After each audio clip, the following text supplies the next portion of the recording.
A scientist pines away years waiting to receive a message from the future, not knowing what comes with it. Dr. Stephen Malta sat on the cold bench, laying cards on the cold table. He had long ago grown accustomed to the smell of the dust, oil, and paint of this building.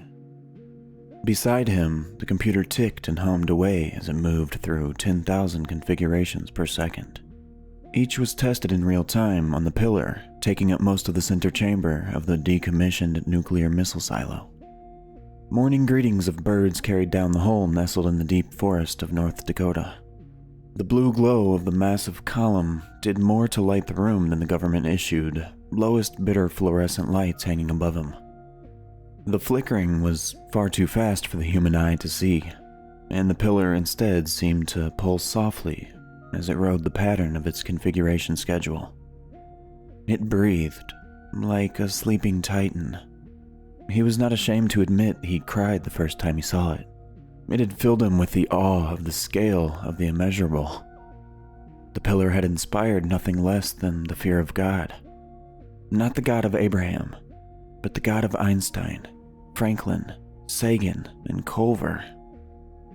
With this tool, man might weave the universe anew. He now looked at the pillar without expression or emotion. He sipped his coffee. He drifted to his favorite way of making the time pass by, through the monotonous days and nights of babysitting this machine. Other members of his old research cohort had been accepted to the Martian terraforming project. They had told him in a video chat, and he feigned the elation for them he knew they were after. He had always enjoyed being alone, but the world has its way of correcting extremes in the young and naive. The river leaves us all as polished stones, all the points rubbed away. He had only recently admitted to himself this dulling of his passion was due to loneliness. He had asked to be rotated out to other assignments, but his own expertise was his undoing. He was the only human alive that was willing to work for the Nations at least, who understood enough to keep this machine running. The concept was simple enough. If configured correctly, it would be a beacon, a grabbing point that some sufficiently advanced future technology could use to send signals back in time and appear right here, right now, on his computer. He had laid the highway and waited for the traffic. Build it and they will come. The complexity came in the configuration of that signal. The cosmic background radiation was both key and a hindrance to the calculation.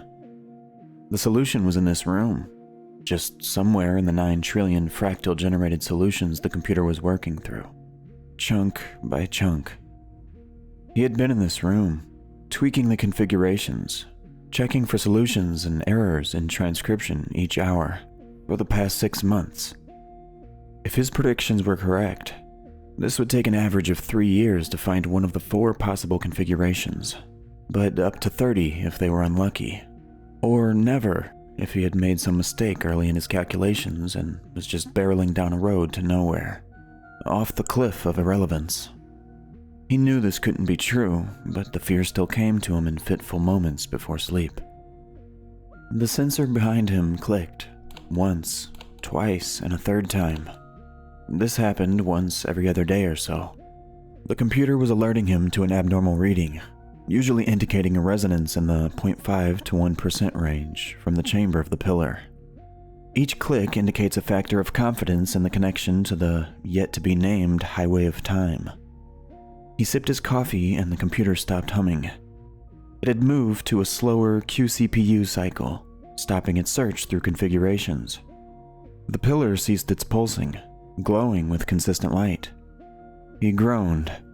He would have to take the system apart piece by piece and figure out what had stopped it. The sensor clicked again. He silenced himself, listening hard. Another click came, and another. By the time he dropped his mug to shatter on the floor and ran to the display, the sensor had clicked 14 more times. The display showed a 74% connection. A reading of 1.4% was the highest he had seen before this. He immediately got to work adjusting various sensors and directors. He was both horrified and delighted to realize an entire inner rod had not been synchronized with the others. If the signal hadn't been so strong, he would have missed it. He cursed his sloppiness as he adjusted the rod's alignment and returned to the display. It now read 99.6%. He collapsed, uncertain if the bench was behind him or not.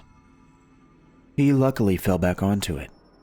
That level of connection meant not only the computer had found a viable solution configuration, but the pillar was receiving a signal. Just like that, instant contact. They were waiting for him. A signal from some future device, projecting into that unknown and pinging here, in what would to them be the distant past. He looked at the display again.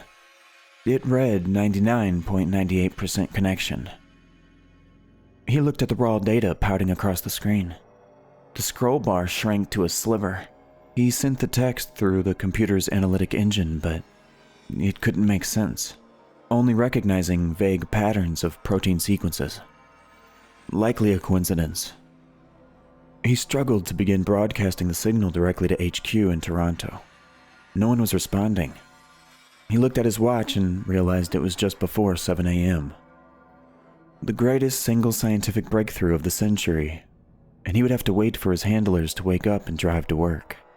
He threw a clipboard across the room in half elation, half frustration. At some point, he had started laughing. Hello? A voice came from behind him, silencing him. Would you let me out? I imagine if I can see the radiation, it's not a safe place to stand. Stephen turned slowly towards the pillar, the source of the voice. Inside the reaction vessel itself, wearing a small face mask and a gray robe, was a woman. Stephen immediately pressed the emergency shutoff button, and the gentle hum of the pillar cut off abruptly. He flicked on more of the fluorescent lights. The pillar was black now, glossy in the reflections of the lights. He had never seen it powered down before. It struck him as ominous. On this side here, there's a sally port with a decontamination chamber. Pull that lever there and open the door. Stephen spoke to the woman through an intercom. Rather unnecessarily, he realized, as his voice carried far in this quiet place. The woman did as he said and entered the chamber. He started the decontamination procedure as violet lights worked their way across her. That will buy us some time to talk, I suppose. The preflection should take some time since you stopped it so soon. I wonder if you always do that. She said, looking at the pillar. How long will this decontamination take? About 2 minutes. Stephen replied. How did you get in there? I came over. She said, gesturing up and down the pillar. The Strait of Malta. You came over, he said.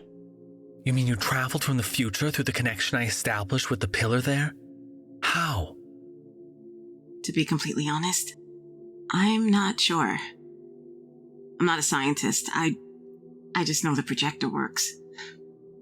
This is the earliest connection, and each of us travelers arrives in our own fresh copy of it, alone. Many choose to come through this off-ramp and meet some version of you. The woman said, waiting for the outer doors to open. Her eyes followed the curving ladder of the silo. We're underground then? She sounded worried.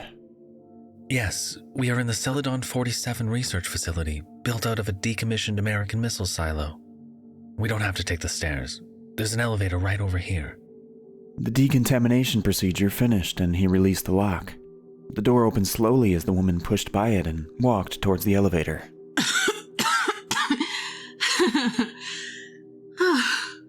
She coughed and laughed to herself, pulling down her mask as she did. She was an older-looking woman, strikingly beautiful. Thin, branching metal lines separated the nape of her neck. Stephen helped her with the button and they entered the elevator. So, this is so much to take in. I can't imagine where to begin.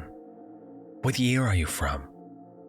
I don't know how exactly your calendar relates to mine, but This event is tens of thousands of years in the past from my perspective. The woman said, distracted by the fabric of his lab coat, rubbing it between her fingers. Tens of thousands. That's staggering to imagine. Did your people only recently discover the technology you used to come here? He asked as the elevator dinged and opened, revealing the basement of the cottage that covered the silo. She pointed towards the stairs and the door leading to the ground floor. He nodded and watched her scurry up the stairs and fumble with the lock for a moment before opening the door. He jogged to catch up with her. She had broken a window in the mock kitchen and was already in the field behind the house, staring at the sunrise. He used the door to get outside and stood beside her in the field. She had fallen to her knees and was crying. She had fresh red cuts up her arms and face. Why are you in such a hurry? You have all the time you need. Whatever you want to see before you return to your people, we will show you. He said, kneeling beside her.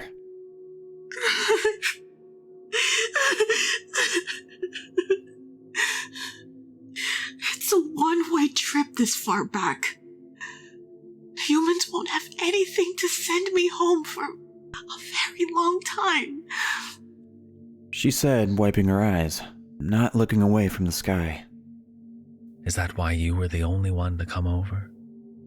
That's a great sacrifice, I'm sure. Stephen said. No. Plenty of people choose to go back before we built the on-ramps. I don't have long left. Regardless, I'd rather go out seeing this. You have no idea how lucky you've been to be here. In this time. In this place. Seeing this, if only for a few moments, is well worth the ticket price. What price? What do you mean? Here, sit with me. She gestured beside herself, and he obliged. As I said, I'm not a scientist, so I can't explain this well, but I'll try. That machine down there is built wrong somehow. You couldn't have known, but you didn't account for something called reflection. It affects gravity and spreads its effect out across matter. Your machine activating back there will destroy the Earth. What? Stephen screamed, standing. How long do we have? How can we stop it? Any minute now. And there's nothing to be done. As I said, you stopped the reaction quickly when you saw me. That's the only reason it hasn't happened yet, I'm guessing. She said, breathing deeply. Then why did you come back? If you knew you were signing your death warrant, why come here?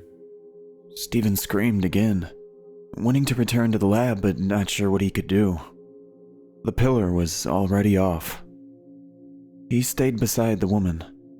He saw trees in the distance begin to fall over in groups as the birds scattered.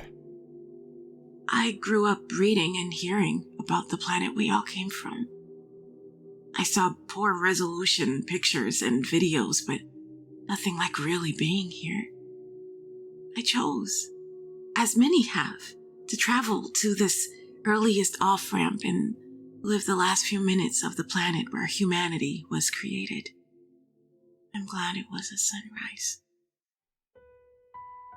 Stephen turned in time to see the woman smile. He tried to grab her for support as the ground beneath him began to sink, but she sank as well. He lost his footing and tumbled back. No ground rose up to meet him.